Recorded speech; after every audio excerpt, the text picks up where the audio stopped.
It may be 2024, but Florida students are already living the reality of Project 2025. Since he became governor, Ron DeSantis has prioritized dismantling his state's education system, from book bans to gay bans. But now K-12 sex education is on Florida's anti-woke chopping block, and the reality is so much worse than whatever you're thinking. So this week for Mother Jones, I'm breaking down Florida's new sex ed regulations, what's actually in one of these curricula, as well as its thematic ties to Project 2025.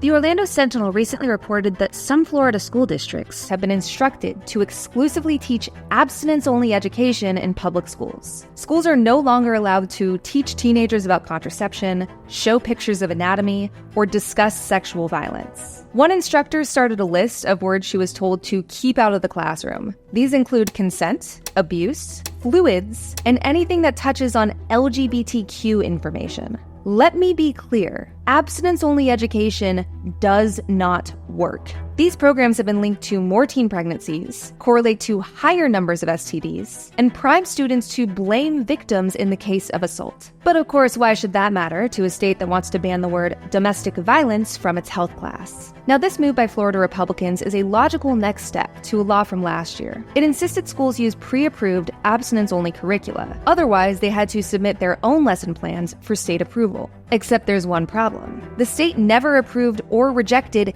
any of these proposals. This led to school districts like Orange County nixing their sex ed program altogether. But most districts went a different route. They caved, adhering to the recommended abstinence-only courses. These state-approved plans, they suck. Take the Real Essentials curriculum, which was used in Baker County middle and high schools. The organization that wrote this lesson plan, the Center for Relationship Education, is messy, to say the least. But before we get into this group's associations, we need to talk about what's actually in these courses. Because I combed through these PDFs, and they shouldn't be anywhere near a public classroom. As far as I can tell, this document, which is for high schoolers, doesn't include words like penis, vagina, condom, or anything else you would associate with a basic sex ed class. In fact, the only time STDs are mentioned are as a consequence of drinking and being unmarried. Instead, this course is centered on abstinence until marriage, with constant undercurrents of religion, victim blaming, and fear. Students are encouraged to bond through spiritual intimacy by attending religious services together, praying with their friends,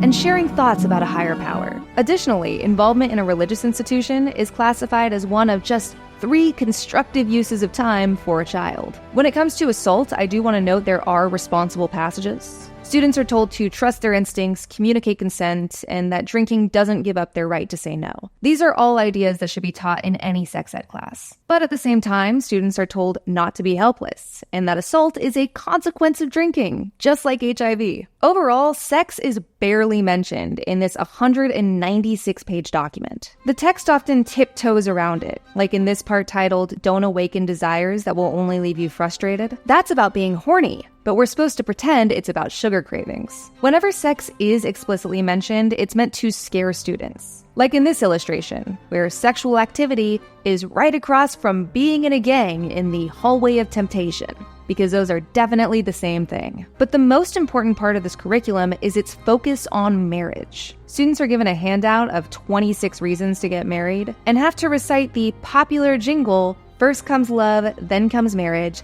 then comes baby in a baby carriage," in class. At no point are these students taught how insemination works. Now, the organization that writes this curriculum says this is the whole point. Founder and author Janine McKenzie has said that we're not really sex ed at all, we're relationship education. McKenzie wants to teach kids how to fall in love, so long as that love ends in traditional marriage. I have found out what the policies are about sex ed in the country, and there's a war. There's a war going on for the hearts and minds of our children. Now, Mackenzie, a former nurse, founded the Center for Relationship Education in 2003. At the time, its main training product was called Wait, Why Am I Tempted? She's expanded since then, and now offers a variety of curricula for all age groups, from 4th grade to emergency responder. As far as her abstinence-only courses, they're not just limited to Florida schools. These programs are touted by crisis pregnancy centers across the country. CPCs are essentially places that pretend to be an abortion clinic, but exist to convince you not to have an abortion. Many of these organizations don't have a medical license, push misinformation about STDs and contraception, and are accused of targeting low-income people. So a CPC seal of approval shouldn't really help your credibility, at least from a medical perspective. And yet Florida still considers Mackenzie, the CRE, and the Real Essentials curriculum as trustworthy sources to teach your child essential information in school. But don't worry, because this all gets worse. The website for WAIT, CRE's earlier training, extensively cited research from extremely conservative resources, including the Heritage Foundation. WAIT's educational content was full of blatant misinformation. For example, it called honesty and affection feminine priorities, and insisted HIV was spread through tears and sweat. This could explain why the current Real Essentials program is so vague. It's really no wonder WAIT rebranded, especially after being called out in a 2004 congressional report and publicly ridiculed for comparing men and women to spaghetti and waffles. Still don't really know where that one was going. But despite all of this, Mackenzie has received tens of millions of taxpayer dollars for misinforming your child. That's not an exaggeration. Tax filings from 2013 to 2022 reveal CRE received over $23.5 million